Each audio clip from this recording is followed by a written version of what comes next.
aime le football. Nous face aux autres, mon équipe contre la tienne. L'espoir est en nous, nous nous prenons à rêver. Car le football suscite des émotions partagées, il nous inspire et nous unit comme lui seul sait le faire. Mais il est vrai, le football peut aussi nous diviser.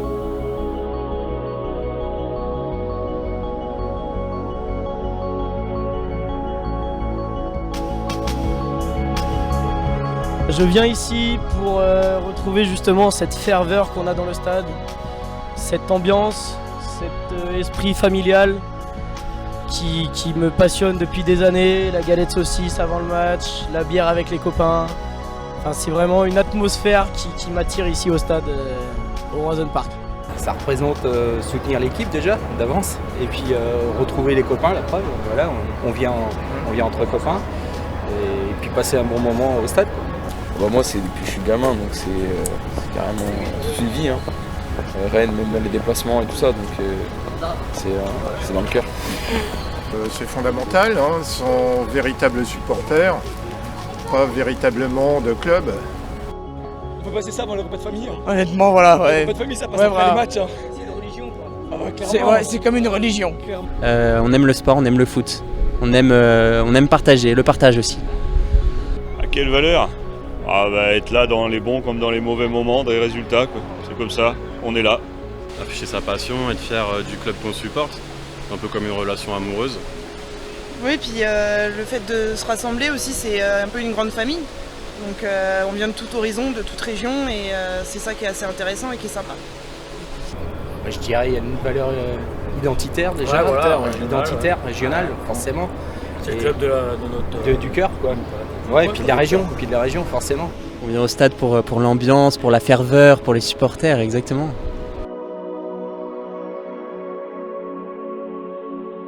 Aujourd'hui, le supporterisme est devenu un élément central du football. Son histoire témoigne des mutations d'une société, de l'évolution culturelle et sociale d'un sport qui a traversé les époques. Au XIXe siècle, les premiers clubs de football ont attiré des foules passionnées, créant une atmosphère électrique dans les stades. Puis, des années 1960 à 1970, le supporterisme a connu une forte période de croissance et d'innovation. Les chants, les slogans, les drapeaux sont devenus des symboles de l'identité des supporters, créant une ambiance unique lors des matchs. Cependant, le supporterisme a également été associé à des épisodes de violence, notamment dans les années 1980. Ces incidents ont conduit à des mesures de sécurité renforcées et à des politiques visant à prévenir les comportements violents. Ainsi, pour nous éclairer à ce sujet, nous avons rencontré François Prigent, un historien spécialiste de l'histoire politique et sociale du sport, et nous nous sommes rendus à 2 rencontres du Stade Rennais pour interroger les principaux concernés, les supporters.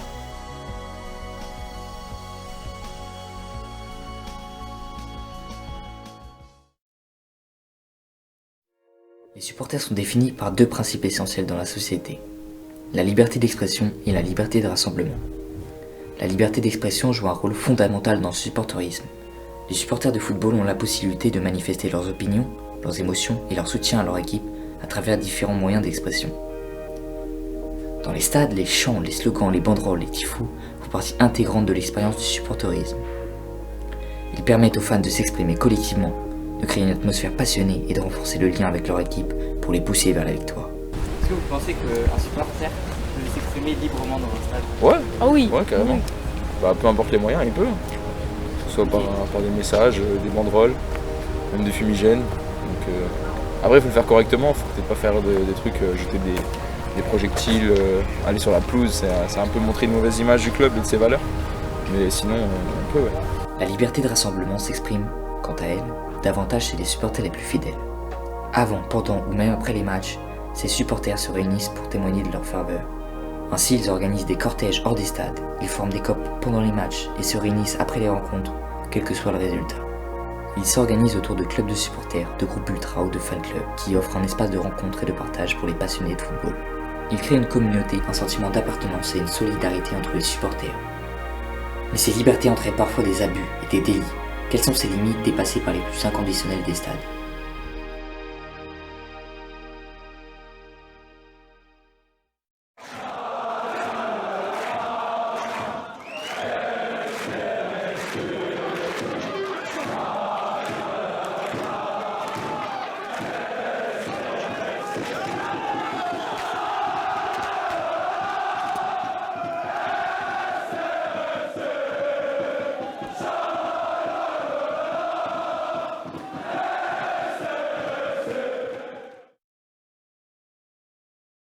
Ces libertés sont ternies par une série de comportements inappropriés et nuisibles. Les actes de violence, les comportements racistes, l'utilisation de pyrotechnie, les dégradations, les agressions verbales et physiques envers d'autres supporters, ou même envers les joueurs. Ces abus peuvent créer une atmosphère de peur, de tension et de discrimination, compromettant l'expérience des autres supporters. La sécurité des personnes présentes dans les stades est l'image globale du football. Pour faire face à ces abus, les autorités mettent en place des moyens exécutifs et juridiques. Ainsi, les forces policières sont souvent présentes lors des matchs de football afin de maintenir l'ordre et la sécurité. Cependant, les mesures de répression employées peuvent parfois être perçues comme excessives, entraînant des restrictions sur la liberté.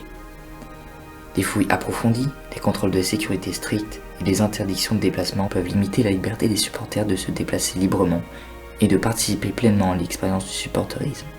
Et on remarque que le sécuritarisme au niveau des tribunes, il délégitime aussi le fait d'être supporter. C'est-à-dire que le supporter est perçu comme étant quelqu'un de dangereux, et le groupe social des supporters est perçu comme créant une forme de menace. Et donc lorsque les autorités publiques utilisent le terme d'ultra, c'est pour le décrédibiliser, c'est pour le rendre, c'est en le rendant péjoratif en termes d'analyse. Moi je trouve que les sanctions sont très sévères avec les supporters en France et que c'est encore mal vu en fait, qu'on associe trop, on mélange le mouvement ultra avec les hooligans, les gens ne connaissent pas forcément les différences, donc on voit tout de suite, voilà, on a un peu cette étiquette de personne qui va tout casser, qui va se bagarrer, alors que non, pas du tout. Alors le paradoxe également, c'est que ce phénomène ultra est considéré comme faisant partie du spectacle sportif, alors même qu'il est très souvent dénoncé par les pouvoirs publics. Par exemple, la Ligue professionnelle de football, lorsqu'elle vend ses images, lorsqu'il y a des appels d'offres, comme ça peut être le cas actuellement pour les droits télé, va toujours mettre en scène les fumigènes, la pyrotechnie, tout ce qui fait finalement le charme du supporterisme et du spectacle sportif, alors même qu'à l'intérieur des enceintes du stade, lorsque ce type de pratique sociale est réalisé, c'est interdit, poursuivi et passible d'abandon.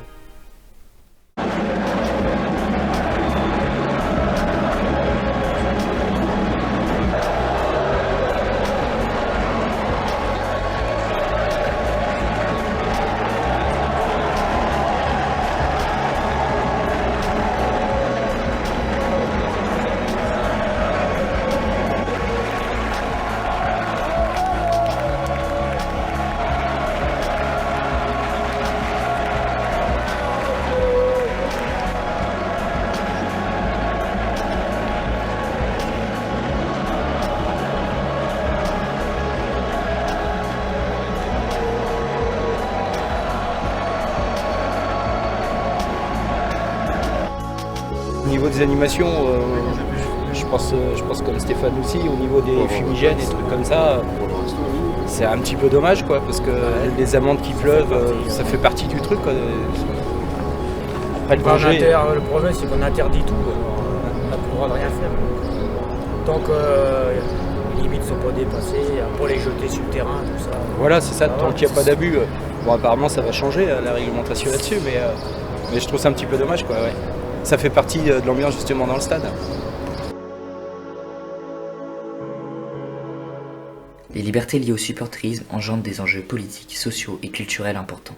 Sur le plan politique, les libertés des supporters de football peuvent avoir un impact sur la dynamique des relations entre les autorités, les clubs et les supporters. Les groupes de supporters organisés peuvent être des acteurs politiques influents, capables de mobiliser et de faire valoir leurs revendications. Ils peuvent s'engager sur des questions sociales, telles que la lutte contre le racisme, l'injustice sociale ou la commercialisation excessive du sport. Mais les supporters peuvent aussi avoir d'autres formes d'engagement. Je vais sortir du cadre national français, mais si on prend le printemps arabe récemment en Égypte ou les tensions qu'il y a pu y avoir en Turquie, place Tahrir ou place Taksim, finalement les supporters ont aussi été des moteurs de la contestation sociale et politique. C'est aussi une façon pour les supporters de pouvoir s'exprimer.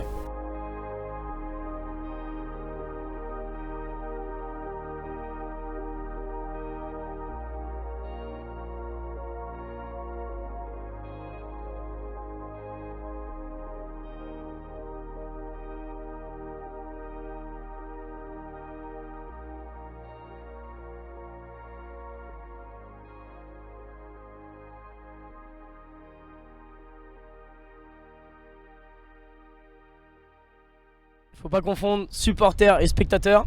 T'as les spectateurs qui viennent pour regarder le match. Supporters, tu viens pour encourager ton équipe. Tu viens pour tout donner, pour faire vivre ta passion, encourager ton équipe vraiment à fond. Et puis après, normalement, les Rouges et Noirs ce soir vont nous le prouver. Ça va nous être rendu sur le terrain et on va gagner contre Monaco ce soir.